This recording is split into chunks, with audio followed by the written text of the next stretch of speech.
Welcome back to our channel. इसके पहले वाली वीडियो में हमने बर्नौलीज लीनियर डिफरेंशियल इक्वेशन पढ़ा था।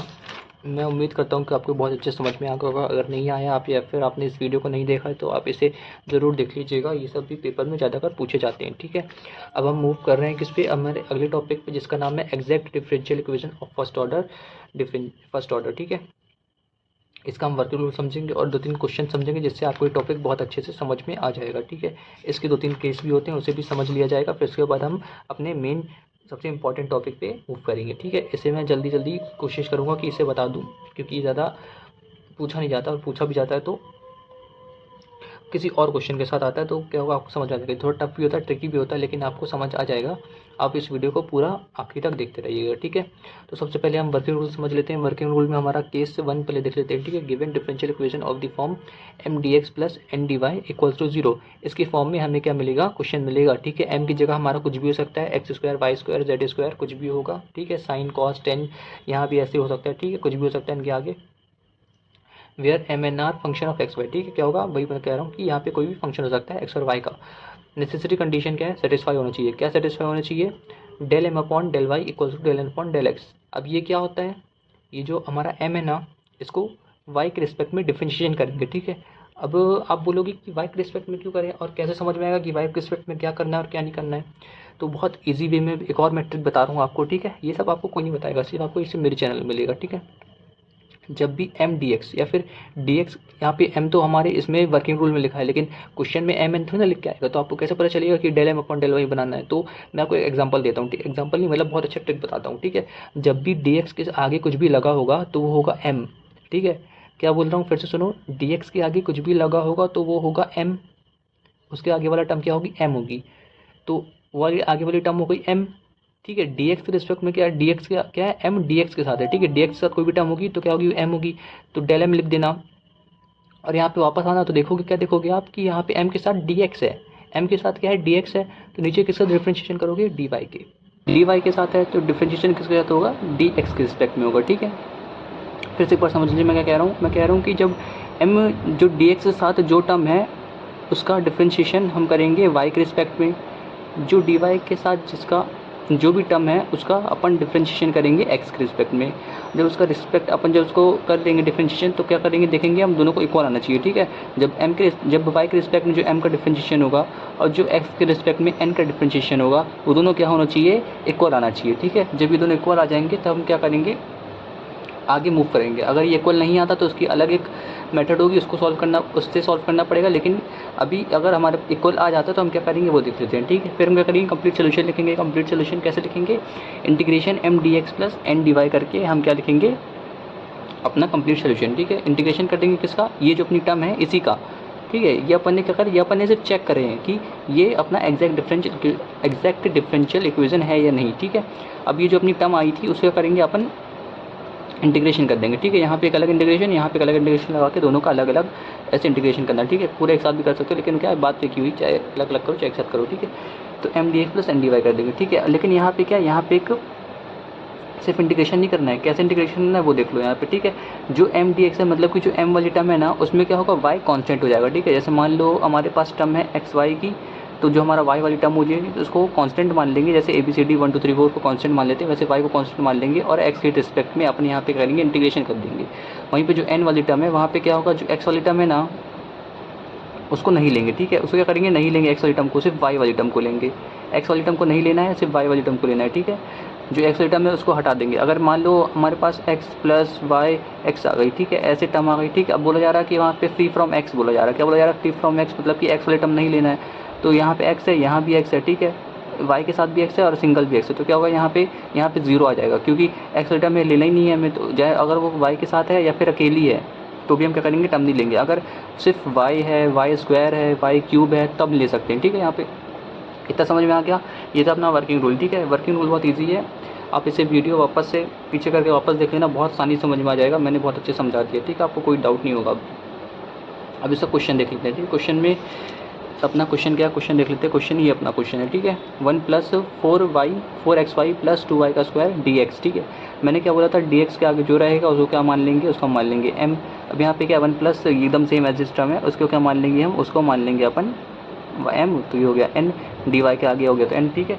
बस ऐसे आपको दिखना है, पहचान में आ जाएगा आराम से। अब इसको क्या बोलो आप, क्वेश्चन आ गया तो पहचान नहीं पाओगे क्या? मैंने इतना मस्त बता दिया यहाँ पे, क्या बताया मैंने, डी एक्स के आगे जो भी टर्म रहेगी उसको एम मान लेंगे, डी वाई के जो भी आगे टर्म रहेगी उसको एन मान लेंगे। इतना तो आप कर सकते हो, ठीक है। तो इसको पहचानने के बाद क्या करोगे अपन क्या करेंगे यहाँ पे कंडीशन सेटिस्फाई करेंगे, ठीक है। इसको क्या करेंगे, डी एक्स के आगे एम क्या है, डी एक्स के आगे कौन है, एम है, तो एम को किसके रिस्पेक्ट में डिफ्रेंशिएशन करना है, डी वाई के, ठीक है, वाई के रिस्पेक्ट में डिफ्रेंशिएशन करना है यहाँ पे। मतलब कि यहाँ पे क्या होगा, अब जब एक्स वाली टर्म में क्या हो जाएगी, कॉन्स्टेंट हो जाएगी, और वाई के रिस्पेक्ट में क्या करना पड़ेगा अपन को, डिफ्रेंशिएशन करना होगा। और यहाँ पे डी वाई के आगे जो टर्म है, मतलब कि एंड वाली टर्म एन जो है हमारा, उसको किसके रिस्पेक्ट में डिफ्रेंशिएशन करना होगा, एक्स के रिस्पेक्ट में, ठीक है। मतलब कि एक्स के साथ वाई वाली, वाई की जो डी वाई के साथ है उसको डी एक्स के रिस्पेक्ट में करना होगा, ठीक है। इतना समझ में आ गया? मतलब उल्टा होता है यहाँ पे, ठीक है। ऐसा नहीं कर देना एक्स के रिस्पेक्ट में एक्स वाली कर, एक्स के रिस्पेक्ट में कर देना एक्स वाली टर्म को, मतलब कि एम वाली टर्म को, ठीक है, ये गलत हो जाएगा, ठीक है। यहाँ पे क्या है, standard form M D X plus N D Y equals to 0 एक फॉर्म है, इसको अपन को या फिर छोड़ सकते हैं, अपन सीधा यहाँ पे आ सकते हैं, ठीक है। क्या बोलते हैं इसको, ये तो लिखने की जरूरत नहीं है, तो ऐसे लिखा है यहाँ पे, मतलब कि ज़्यादा इसमें दिमाग लगाने की जरूरत नहीं है। यहाँ पे एम वाली टर्म लिख देंगे, यहाँ पे एन टर्म, ठीक है। एम एन को क्या करेंगे अपन, डिफरेंशिएशन करेंगे वाई के रिस्पेक्ट में, और यहाँ पे जो हमारी वाई की टर्म है उसको करेंगे किसके रिस्पेक्ट में, एक्स के रिस्पेक्ट में, ठीक है। तो y के रिस्पेक्ट करें तो y ये अपना कांस्टेंट बिहेव हो गया, ये क्या हो जाएगा, y अपना 1 हो जाएगा, तो ये 4x आ गया। अब 2y² है, तो यहाँ पे कौन सा फॉर्म लग रहा है, डिफरेंशिएशन का लग रहा है, ठीक है। तो क्या हो जाएगा, 2 आगे आ जाएगा, तो 2 2 = 4 और 2 - 1 तो क्या हो जाएगा, यहाँ पे 1 आ जाएगा, ठीक है। एज इट इज ऐसे यहाँ भी करना है। अब देखो यहाँ पे टर्म इक्वल आ रही है कि नहीं, 4x 4y 4x 4y, ठीक है, आ गई। तो ये क्या होगा, दोनों कंडीशन सेटिस्फाई होगी, मतलब कि क्या एग्जैक्ट डिफरेंशियल इक्वेशन है, ठीक है। क्या होगा, सेटिस्फाई हो गई term. If exact differential equation, तब क्या निकालेंगे हम, कंप्लीट सोल्यूशन निकालेंगे, ठीक है। दोनों क्या करेंगे, इंटीग्रेशन कर देंगे। इसमें क्या होगा, एम वाली टर्म में वाई कांस्टेंट हो जाएगा, और जो एन वाली टर्म है उसमें क्या हो जाएगा, फ्री फ्रॉम एक्स, ठीक है। अब यहाँ पे टर्म में देखो ये एक्स था और यहाँ भी एक्स था, मतलब कि ये दोनों क्या हो जाएंगी, टर्म हट जाएंगी, बस बचेगा कौन, अपना 1, ठीक है।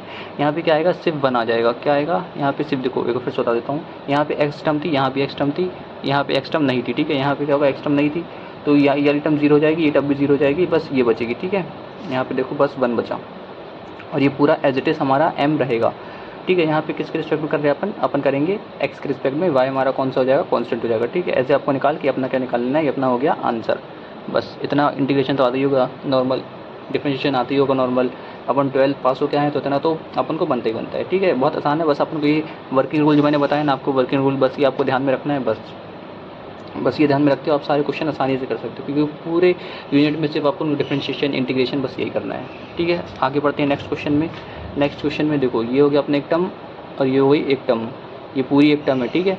ये डी एक्स के आगे ये हो गई एम वाली टर्म, ये इसके आगे हो गई एन वाली टर्म, ठीक है। अब क्या करेंगे, इक्वेशन कंपेयर कर देंगे, M D X plus N D Y से इक्वल्स टू 0, ठीक है, इक्वल्स टू 0, तो मतलब ये टर्म एम हो गई, ये टर्म एन हो गई।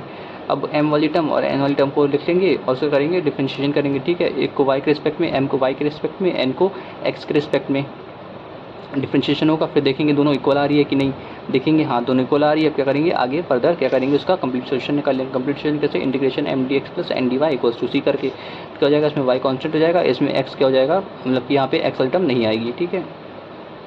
तो ये टर्म लिख दिए। यहाँ पे देखो ये पूरे में क्या थी, x की टर्म थी, x दोनों में x था। अब क्या होगा यहाँ पे, तो क्या होगा 0 लिख दिया अपन ने, ठीक है। बस इसका इंटीग्रेशन होगा, बस इसका इंटीग्रेशन होगा m वाली टर्म का, तो यहाँ पे इंटीग्रेशन कर दिए, एक आंसर आ गया, ठीक है। समझ में आ गया। अब अपन देख लेते हैं नॉट एग्जैक्ट, मतलब कि अगर टर्म एग्जैक्ट नहीं आती, मतलब कि इक्वल नहीं आती, तब क्या करेंगे, ठीक है। Given differential equation of the form, ऐसी फॉर्म में दिया गया है, वही नॉर्मल फॉर्म है, बस यहाँ पे क्या होगा, कंडीशन क्या होगी, नॉट इक्वल आ जाएगी। तब क्या करेंगे, तब हमें कैलकुलेट करने का, तब हमें क्या करेंगे, इंटीग्रेशन फैक्टर लगाएंगे, कौन सा, 1/mx प्लस एन वाई। यहाँ पे देखो, यहाँ पे ना, यहाँ पे तो अभी एक ही लिखी है, लेकिन यहाँ पे कितनी टर्म होती है, यहाँ पे 2 3 4 तरीके की यहाँ पे होती हैं, ठीक है। 4 तरीके के नॉट एग्जैक्ट होते हैं, ठीक है। अलग अलग फार्मूला यूज़ होता है, ज़रूरी नहीं कि हर बार यही फार्मूला यूज़ होगा, कहीं कहीं बीच में माइनस वाला भी एक होता है। ये इसमें एक ही लिखा है, अभी मैं एक पढ़ा रहा हूँ, और बाकी के और जितने भी केसेस हैं, चारों केसेस मैं आपको बता दूंगा, ठीक है। इसमें क्या होगा, जब नॉट एग्जैक्ट आएगा तब क्या करेंगे, अलग इंटीग्रेशन फैक्टर यूज़ करेंगे, ठीक है। क्या है ये 1/mx प्लस एन वाई, तो सॉल्व करेंगे, ठीक है। इसको क्या करेंगे, ये जो अपना इंटीग्रेशन फैक्टर निकाले ना, इसको इंटीग्रेशन फैक्टर उसको मल्टीप्लाई कर देंगे, किसको, किसमें मल्टीप्लाई कर देंगे, क्वेश्चन में, ठीक है। फिर वापस से अपन क्या करेंगे, ये निकालेंगे, ठीक है, डिफरेंशिएशन। फिर देखेंगे इक्वल आ रहा है कि नहीं, इक्वल आ जाएगा तो हम आगे वापस नॉर्मल वाला जैसे कर रहे थे वैसे ही करेंगे, ठीक है। अब यहाँ पे क्वेश्चन बता देता हूँ मैं, इसमें ज़्यादा कुछ तो था नहीं, बस ये आपको याद रखना है कि इंटीग्रेशन फैक्टर ये वाला, ठीक है। और 4 केसेस हैं अभी, तो इसमें बस मैं एग्जांपल की तरह बता दे रहा हूँ, और जो चारों वाला है वो मैं आपको डायरेक्ट इसमें मूव कर दूँगा, ठीक है। एक एग्जांपल दे देता हूँ आपको, ये हमारा m टर्म हो गई, ये हमारी n टर्म हो गई, एकदम तुरंत ही देखते ही साथ पहचान जाओगे, ठीक है। अब देखो यहाँ पे कैच है, ठीक है, क्या है यहाँ पे देखो माइनस के साथ टर्म है, और हमारा जो अपना नॉर्मल फार्मूला होता है उसमें प्लस होता है, मतलब कि जो हमारी एन टर्म है वो माइनस भी ली है, ठीक है, मतलब कि वो एन टर्म किसके साथ है, माइनस के साथ है, हम माइनस को लगाना पड़ेगा, ठीक है, माइनस आप नहीं लगाओगे तो क्या आ जाएगा, अपना सोल्यूशन गलत हो जाएगा।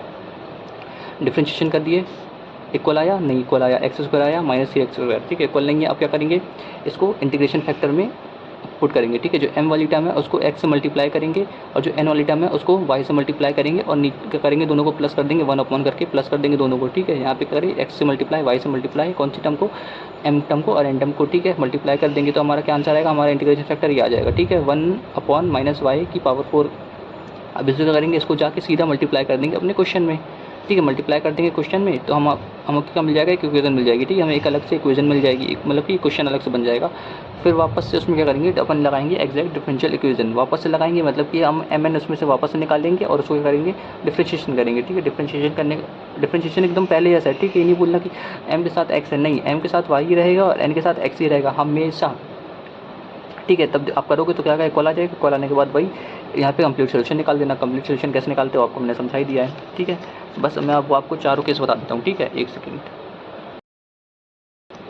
ये देखो, ये अब हमारा एग्जैक्ट डिफरेंशियल इक्वेशन जो मैंने आपको पढ़ा चुका है, ये मेरा दूसरे नोट्स है, मेरे पास बहुत सारे नोट्स हैं, आपको अगर और ज़्यादा पढ़ना होगा तो आप बताइएगा, मेरे पास बहुत सारे नोट्स हैं, इसमें ये भी सब जो मैंने वेरिएबल सेपरेबल पढ़ा चुका है, लीनियर डिफरेंशियल इक्वेशन आपको पढ़ा चुका है, आप बताइएगा तो मैं इन सब के क्वेश्चन करा दूँगा, ठीक है।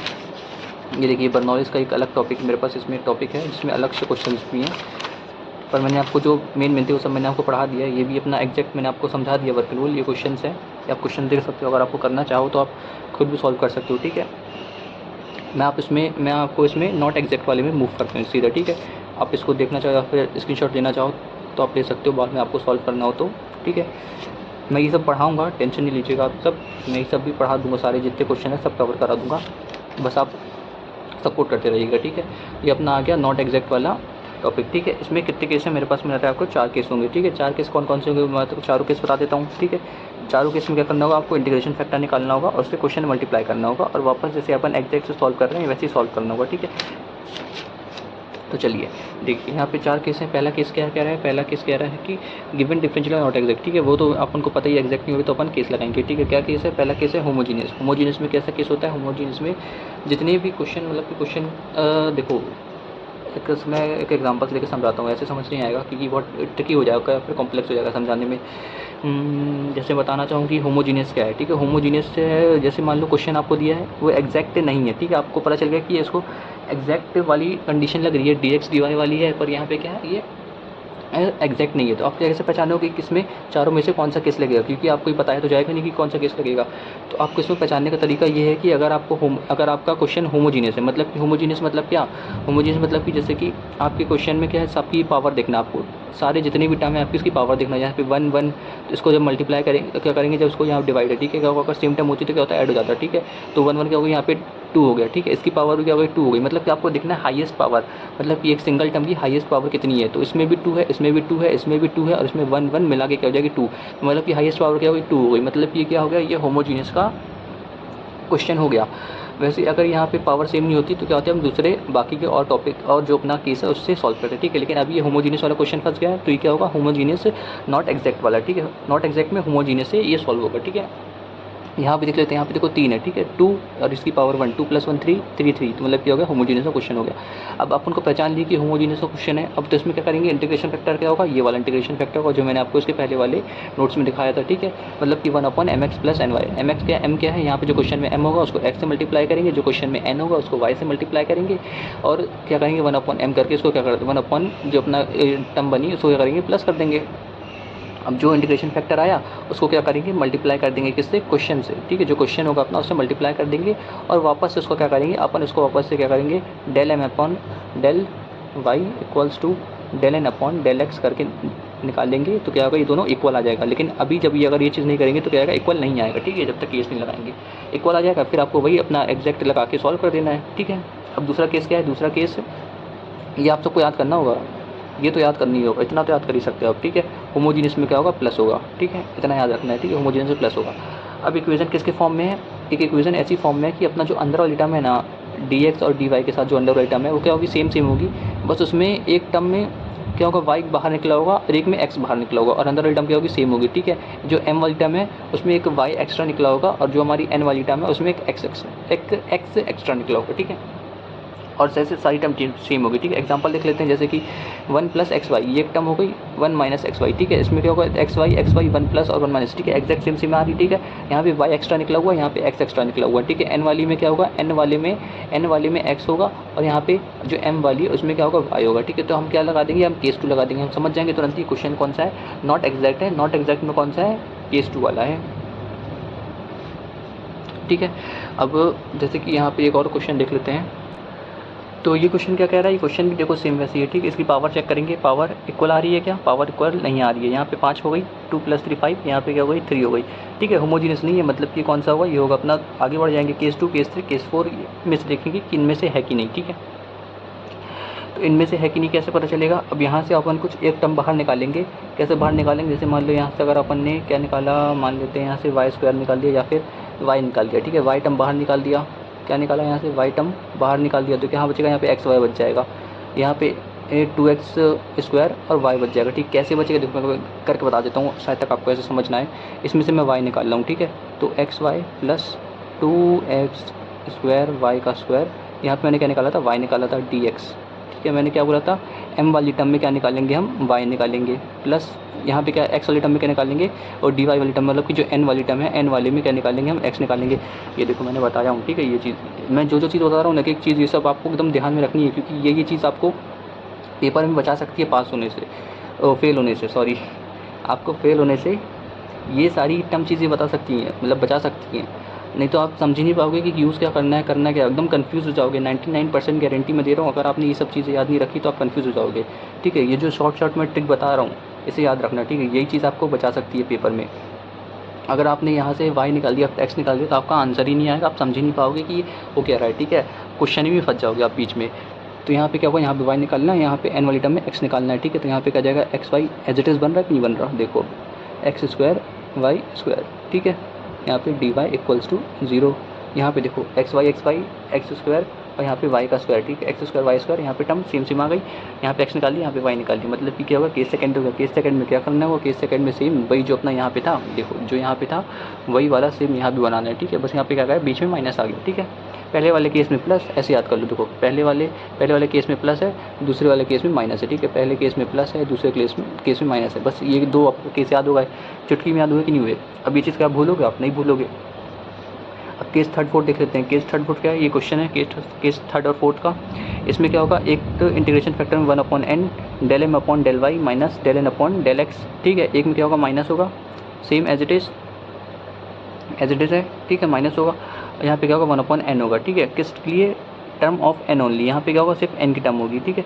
यहाँ पे अगर y की टर्म है तो क्या करेंगे, integration factor minus 1/m del m del y minus del n del x, ठीक है। अंदर की टर्म सेम है, बस यहाँ पे क्या होगा 1/m है, लेकिन किसके साथ है, माइनस के साथ है, ठीक है। इसको आप ऐसे भी लिख सकते हो, कैसे, ये ऐसे 1/n del n del x minus del m del y। अब बोलोगे कि इसको याद कैसे करना है, हम तो कंफ्यूज हो जाएंगे कि कौन सा कहाँ आगे आ रहा है, कौन सा माइनस पीछे आ रहा है, कब क्या होगा, ठीक है। मैं इसका एक और शॉर्ट ट्रिक बता देता हूँ, ठीक है। ये वाला अब जो मैंने ये लिखा हूँ ना, आप इसे ध्यान में रखना और ये ध्यान में रखना, ठीक है। अब देखो, जब 1/n बाहर है और जब 1/m बाहर है, ठीक है। जब भी तुम्हारा 1/n बाहर करोगे तो अंदर क्या लोगे, del m del y, ठीक है। n के साथ n कभी नहीं आएगा, ठीक है। n के साथ n कभी नहीं आएगा हमेशा। जैसे यहाँ पे मैंने बताया था आप लोगों को कि यहाँ पे del m के साथ जो del y होगा, ठीक है। यहाँ पे m क्या था, del x के साथ dx था, ठीक है। m के साथ क्या था, dx, मतलब कि dx से dx ऐसा कभी नहीं होगा, ठीक है। क्या होगा, dx dy होगा, और यहाँ पे क्या होगा, dx से dx नहीं होगा, तो यहाँ पे क्या होगा, यहाँ पे क्या था, यहाँ पे dy, ठीक है, dy/dx ऐसा होगा, ठीक है। मतलब कि यहाँ पे मैं x dy कैसे बोल रहा हूँ, क्योंकि यहाँ पे n वाली टर्म है, ठीक है। n वाली टर्म dy था, ठीक है। n के साथ dy था, तो मतलब क्या होगा, जब डिफरेंशिएशन करेंगे उसके साथ क्या आ जाएगा, dx आ जाएगा।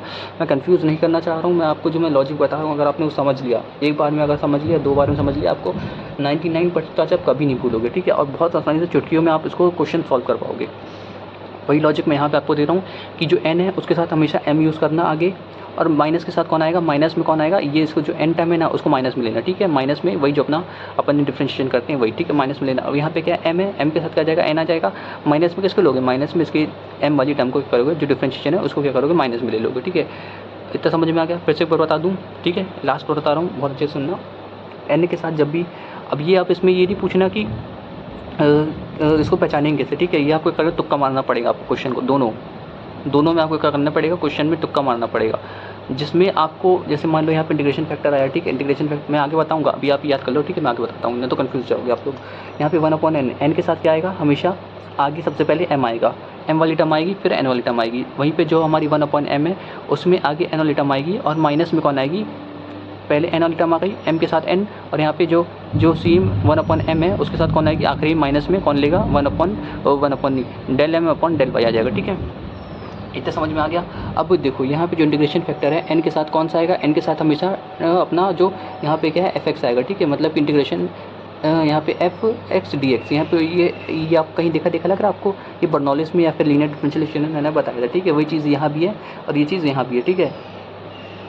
इतना समझ में आ गया, ठीक है। अब यहाँ पे कैसे समझ में आएगा आप लोगों को कि यहाँ पे डेल एक्स लेना है, यहाँ पे डी एक्स लेना है, यहाँ पे डी वाई लेना है, ठीक है। कैसे आएगा वो मैं बता देता हूँ, और ट्रिक है यहाँ, इसकी भी एक ट्रिक है।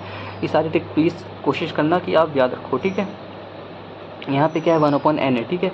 1/n मतलब कि n, ठीक है। यहाँ पे n, ठीक है। n के साथ डिफरेंशिएशन है, n का डिफरेंशिएशन है dx के साथ, तो यहाँ पे क्या आ जाएगा, dx आ जाएगा। वहीं 1/m, m का डिफरेंशिएशन के साथ है, y के साथ है, तो यहाँ पे क्या आएगा, y आएगा, ठीक है। m के साथ y, n के साथ x, वो तो आपको पता ही है, ठीक है। इतना पता चल गया आपको, ठीक है। कोई कन्फ्यूजन नहीं है। बस अब क्वेश्चन की तरफ मूव करते हैं, ठीक है। क्वेश्चन क्या कह रहा है, क्वेश्चन कह रहा है x² y dx, यहाँ पे क्या है, ये अपना हो गया, ये इतना हो गया m, ये इतना हो गया n, ठीक है। इतना हो गया m, इतना हो गया n, इसको डिफरेंशिएशन करेंगे, इक्वल नहीं आया। अब क्या लगाएंगे यहाँ पे लगाएंगे अपन नॉट एग्जैक्ट वाले, मतलब कि 4 केसेस, ठीक है। 4 केसेस कौन कौन से होंगे, यहाँ पे देखो पावर सबकी सेम है, तो क्या होगा, होमोजीनियस लग जाएगा। होमोजीनियस में कौन सा लगेगा, होमोजीनियस में अलग लग जाएगा, ठीक है। ये लगेगा होमोजीनियस में, ये अपन ने नॉट एग्जैक्ट आया, यहाँ पे m और n क्या करिए, होमोजीनियस लगा दिए, ठीक है। कैंसिल आउट करें, ये अपना इंटीग्रेशन फैक्टर बन गया, इतना इंटीग्रेशन फैक्टर बन गया, तो इंटीग्रेशन इतना फैक्टर बन गया, -1/y की पावर 4 बन गया अपना इंटीग्रेशन फैक्टर। अब उसको मल्टीप्लाई कर देंगे क्वेश्चन से, वापस इसका क्या करेंगे, अपन डिफरेंशिएशन करेंगे, m और n निकालेंगे, m n क्या करेंगे, डिफरेंशिएशन करेंगे, उसके बाद इसका कंप्लीट सोल्यूशन करके अपन आंसर निकाल देंगे, ठीक है। 99% चांसेस है जब आप ये मल्टीप्लाई करो तो आपका ये होगा, जो अपना ये m और n का जो डिफरेंशिएशन है वो क्या होगा, एकदम इक्वल आएगा, ठीक है। ज़रूरी नहीं है कि आप उसका इक्वल निकाल के दिखाओ, क्योंकि टाइम वेस्ट होगा आपका, ठीक है। आप क्या करोगे, यहाँ से आपने पता कर लिया, अगर शॉर्टेड टर्म आ रही है, अगर यहाँ पे खूब लंबी चौड़ी टर्म आ गई तो क्या होगा, आपका आंसर गलत है। यहाँ पे हमेशा छोटी टर्म आनी चाहिए, ताकि आप मल्टीप्लाई करो तो क्या हो जाए, कॉम्प्लेक्स ना हो, ठीक है। आंसर क्या हो, सॉल्व होना चाहिए। हम ये सब क्यों यूज़ कर रहे हैं, केस यूज़ कर रहे हैं अपन आंसर को या फिर क्वेश्चन करने के लिए, इजी करने के लिए, ना कि बढ़ाने के लिए। इसलिए क्या होगा, यहाँ पे टर्म छोटी आएगी, ठीक है। मल्टीप्लाई इंटीग्रेशन फैक्टर हमेशा छोटा आता है। अब क्वेश्चन 2 देख लो, यहाँ पे m है, यहाँ पे n है, ये क्या है, यहाँ पे y बाहर है, यहाँ पे x बाहर है, क्या है अपना अंदर क्या है, सेम है, तो क्या होगा, केस सेकंड होगा। केस सेकंड में क्या था, माइनस था, ठीक है। पहले वाले में प्लस था, दूसरे वाले में क्या होगा, माइनस होगा, ठीक है। ये सब करने की जरूरत भी नहीं, आप सीधा यहाँ पे मूव कर जाना, ठीक है। अगर आप पहचान लो क्वेश्चन, अगर आप नहीं पहचान पा रहे हो तो आप पूरा स्टेप बाय स्टेप जाना, ठीक है। अगर आप पहचान लिए तुरंत ही कि यहाँ पे केस 2 लग रहा है, नॉट एग्जैक्ट है, तो आप सीधा यहाँ पे मूव कर जाना, इंटीग्रेशन फैक्टर निकालना, इंटीग्रेशन फैक्टर को क्वेश्चन से मल्टीप्लाई करना, ठीक है। दोनों m से भी मल्टीप्लाई होगा, n से भी मल्टीप्लाई होगा, ठीक है। मतलब कि dx आगे जो टर्म है उससे भी, और dy आगे जो टर्म है उससे भी, ठीक है, मल्टीप्लाई होगा। बस वही चीज़ है। आप सॉल्व कर लेना, m और n आ जाएगा, m और n आ जाएगा, तो क्या करोगे, इसका कंप्लीट सोल्यूशन निकाल देना। कंप्लीट सोल्यूशन निकाल दोगे तो आपका क्या आ गया, आंसर आ गया। बस उतना ही आंसर था। यहाँ पे देखो ये टर्म ये है। अब ये आप बोलोगे कि ये तो लीनियर भी लग रही है, बर्नौलिस भी लग रही है, लेकिन ये लीनियर बर्नौलिस है, कर सकते हो उससे आप, लेकिन बहुत ज़्यादा स्टेप या फिर बहुत ज़्यादा कॉम्प्लेक्स हो जाएगा। आप क्या करोगे, इसको यहाँ पे dx से मल्टीप्लाई कर देना, इसको dy से मल्टीप्लाई कर देना, इसको इस साइड ले जाना, माइनस आ जाएगा। यहाँ पे पूरी टर्म क्या हो जाएगी, एक अपनी n की हो जाएगी, एक y की हो जाएगी। ये जैसे मैंने यहाँ पे पूरी टर्म dx की बना दिया, यहाँ पे dy की एक टर्म बना दिया, ठीक है। क्या करें, यहाँ पे माइनस कॉमन ले लो, तो क्या हो जाएगा, ये पूरा प्लस में जाएगा, ये अपना माइनस में आ जाएगा n, और ये हो गई m। बस अब यहाँ पे करूँगी एग्जैक्ट अपन। अब यहाँ पे बोलोगे कि पता कैसे करें कि कौन सी टर्म है, ठीक है। तो अब बताओ यहाँ पे कौन सी टर्म लगेगी, मतलब कि कौन सा केस लगेगा। अब क्वेश्चन पहचान रहे हो, यहाँ पे देखो पावर देख लो एक बार, पावर सबकी 2 लग रही है, होमोजीनियस हो सकता है, ठीक है, होमोजीनियस हो सकता है, पर लेकिन नहीं, होमोजीनियस नहीं होगा, क्योंकि यहाँ पे 1 बीटा है, 1 की पावर में 1 है, तो क्या होगा, होमोजीनियस नहीं हुआ। सेकंड केस देखो, सेकंड केस में कुछ लग रहा है, सेकंड केस नहीं, सेकंड केस भी नहीं है, बचा कौन सा, सेकंड और थर्ड केस बचा, ठीक है। सेकंड और थर्ड में आपको करना तुक्का मारना पड़ेगा, सेकंड लगेगा, थर्ड, दोनों बारी बारी लगा के देख सकते हो, ठीक है। यहाँ पे मैंने क्या लगाया, अपना थर्ड केस लगाया, एन वाला केस लगाया, तो एन वाले केस से हमारा देखो, हमें एन वाले केस लगाया तो मतलब क्या होगा, यहाँ पे जो इंटीग्रेशन फैक्टर है वो छोटा आना चाहिए। अगर मैं यहाँ पे एन वाला 1/m करके लगाता, वाला फोर्थ केस लगाता, तो यहाँ पे इंटीग्रेशन क्या होता, बहुत बड़ा लंबा चौड़ा था, जो कि क्या होता था, आंसर ही पूरा अपना बन ही नहीं पाता। तो क्या करते, ऐसा केस लगाएंगे हम थर्ड या फोर्थ, जो क्या करें, आंसर को छोटा लिया, जो आंसर को छोटा ले आएगा उसे अपन फर्दर क्या करेंगे, आगे मूव कर जाएंगे। बस वही चीज़ है। अब इतना तो आपको समझ में आएगा, सब चीज़ में सेम वही रही है स्टेप। और इंटीग्रेशन डिफरेंशिएशन आपको नहीं आता तो फिर दिक्कत में पड़ जाओगे, इतनी बात है। और सब तो सब सेम ही सेम क्वेश्चन है, ठीक है सारे। ये भी देखो यहाँ पे m है, यहाँ पे n साफ साफ दिख रहा है।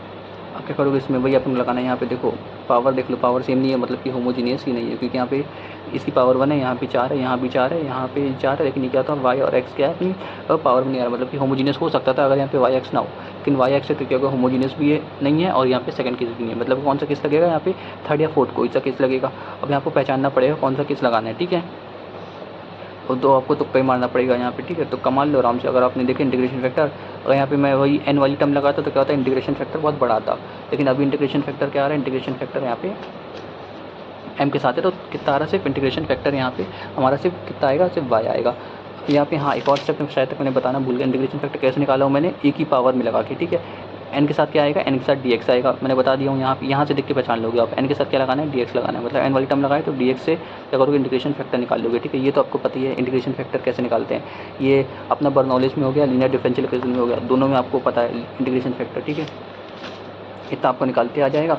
ये कुछ क्वेश्चन है, कुछ क्वेश्चन नोट कर लो, आप इसको सॉल्व करना, नहीं बने तो मुझे बताना, मैं इसका सोल्यूशन आपको भेज दूंगा, या फिर क्या करूँगा, आप एक अलग से टॉपिक में सारे क्वेश्चन को क्या करूँगा आपको दे दूँगा। अब linear differential equation of higher order with constant coefficient, ये हमें अब आगे पढ़ना है। इसके भी कुछ केस होते हैं जो कि क्या CF और PI है, ये बहुत इंपॉर्टेंट टॉपिक है, इसके लिए आप वेट करिएगा। अगले अपनी वीडियो में मैं ये टॉपिक को कवर करूँगा, इसके लिए मुझे शायद तक 2-3 वीडियो बनानी पड़ जाए, एक CF और PI के अलग और कंप्लीट क्वेश्चन के अलग, और इसके और बहुत सारे उसके आगे टॉपिक हैं, वो भी सब मुझे आगे करा दूँगा, ठीक है। आज के लिए बस इतना ही। Thanks for watching.